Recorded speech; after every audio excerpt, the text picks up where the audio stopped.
안녕하십니까. 밑바른 소리의 백미란 아나운서입니다. 국립과학기술정보방송통신위원회 29일 종합국정감사에서는 강정민 원자력안전위원회 위원장의 갑작스러운 사직에 대한 비판이 잇따랐습니다. 박상민 기자입니다.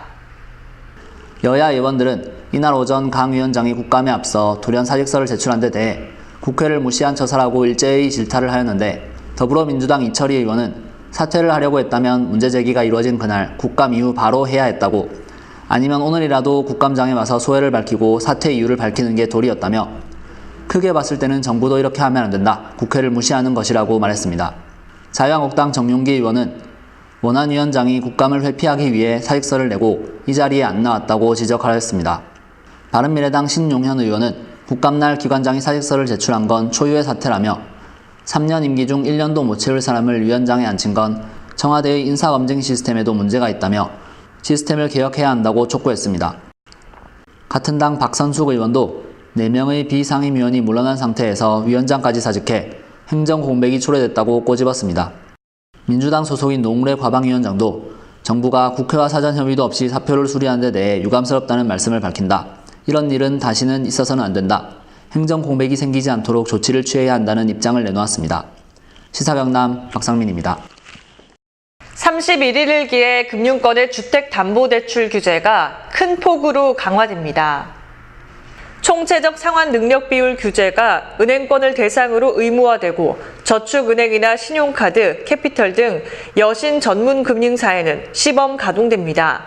금융당국이 작년 연말 대비 올해 대출 총량의 증가율도 살피는 만큼 연말 대출 시장은 이미 혹한기로 진입하는 모양새입니다. 30일 금융당국에 따르면 이달 31일을 기해 그동안 시범 운영되던 DSR 규제가 은행권의 관리 지표화됩니다.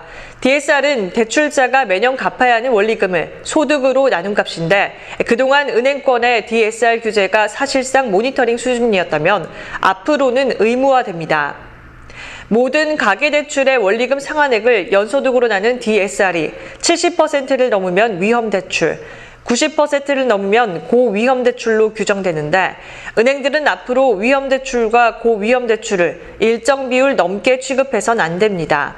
또한 같은 날을 기해 임대업 이자 상환 비율 규제 역시 강화됩니다. 기본적인 RTI 비율은 유지하지만 각 은행이 자체적으로 한도를 설정하고 이 범위에서 RTI 기준에 못 미쳐도 대출을 승인해 주도록 한 예외를 전면 폐지하게 됩니다. 이것은 RTI 기준 미달을 사유로 대출이 거절되는 사례가 없었을 만큼 제도가 느슨하게 운영된 사실이 드러난 데 따른 조치입니다. 일본 정부는 30일 우리나라 대법원이 일본 기업인 신일철 죽음에 대해 강제징용 피해자 4명에게 1억 원씩 배상하라고 판결을 내린 데 대해 매우 유감이라는 등의 표현을 써가면서 강하게 반발했습니다. 박효정 기자입니다. 고노다로 외무상은 이날 판결 이후 항의 담화를 발표한 데 이어 이수훈 주일대사를 외무성으로 불러 직접 강하게 항의했습니다. 아베 신조 총리도 의연한 대응을 강조했습니다. 이는 이번 판결이 1965년 한일 청구권 협정을 무력화하는 것이라는 일본 측 시각이 담긴 것입니다. 일본 측은 또 각급 법원에 10건 이상의 징용 피해자 소송이 계류돼 있는 만큼 이들 소송에도 영향을 줄 것이라는 우려도 하고 있습니다. 아베 총리는 이날 기자들에게 1965년 한일 청구권 협정으로 완전하고 최종적으로 해결됐다며, 이번 판결은 국제법에 비춰볼 때 있을 수 없는 판단이다라고 주장하면서 의연하게 대응할 것이라고 강조했습니다. 그는 이번 판결은 한일 우호 관계의 법적 기반을 근본부터 뒤엎는 것이라며 한국의 국제법 위반 상태를 시정하는 것을 포함해 적절한 조치를 즉시 강구하길 강하게 요구한다고 했습니다. 그러면서 고노 외무상은 시정 조치가 이루어지지 않을 경우 ICJ 제소 등을 포함한 여러 선택지를 시야에 두고 의연하게 대응하겠다고 밝혔습니다. 시사경남 박효정입니다. 전국적으로 수년째 동결된 택시 요금이 들썩거리고 있습니다.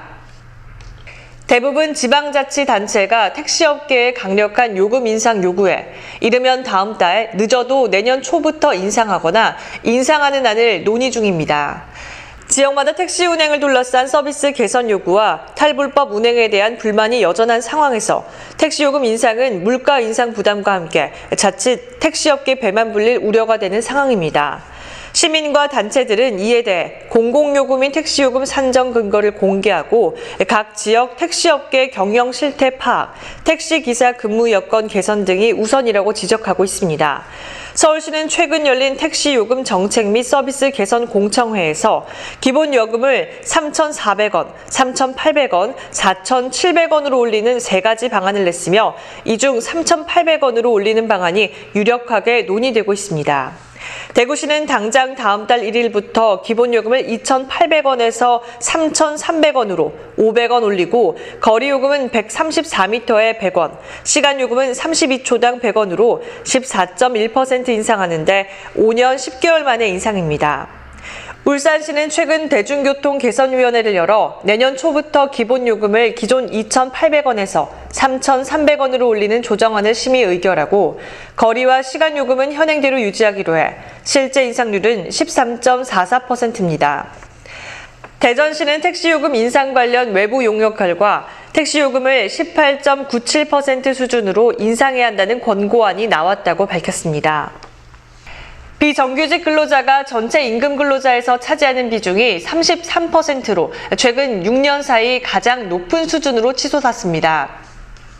통계청이 30일 발표한 경제활동인구조사 근로 형태별 부가조사 결과에 따르면 올해 8월 기준 비정규직 근로자 수는 661만 4천 명으로 1년 전보다 3만 6천 명 증가했습니다. 전체 임금 근로자 2,004만 5천 명 가운데 비정규직이 차지하는 비중은 33%로 2012년 8월 조사에서 33.2%를 기록한 후 6년 만에 가장 높았습니다. 비현준 통계청 고용통계과장은 비정규직 비중은 0.1%포인트 상승했는데 파견 용역 등 간접 고용은 감소세를 보이는 반면 한시적 근로자는 증가한 데 따른 것이라며 시간제 근로자의 증가폭은 둔화했다고 설명했습니다. 경제협력개발기구의 기준에 따라 2017년 주요국의 비정규직 근로자 비율을 비교하면 한국은 20.6%로 일본 7%, 영국 5.7%, 캐나다 13.7%, 독일 12.9%보다 비중이 높게 나타났습니다. 날씨입니다. 어느덧 10월의 마지막 날입니다. 이제 겨울로 빠르게 다가가고 있습니다. 네, 오늘 가을이라고 생각하지 마시고 겨울옷을 꺼내서 입는 편이 좋겠습니다. 반짝 추위가 기승을 부리고 있습니다. 이 정도면 11월 중순 기온을 보이는 겁니다. 진주 3도, 거창은 2도에서 출발했습니다. 낮 최고 기온은 창원 16도, 거창은 15도로 낮에도 쌀쌀하겠습니다. 찬바람이 불면서 더 춥겠습니다. 새벽부터 아침 사이에는 일부 내륙과 산지에 서리가 내리고 얼음이 어는 곳도 있겠습니다. 애써 가꾼 농작물에 피해가 없도록 대비를 잘 해주시기 바랍니다. 공기 상태는 아주 깨끗합니다. 밤사이 기온이 가파르게 떨어졌고 체감온도는 더 낮겠습니다. 대기가 많이 건조합니다. 불 조심하셔야겠고요. 반짝 추위는 주말부터 풀리겠습니다. 지금까지 립바른 소리였습니다. 시청해주신 여러분 고맙습니다.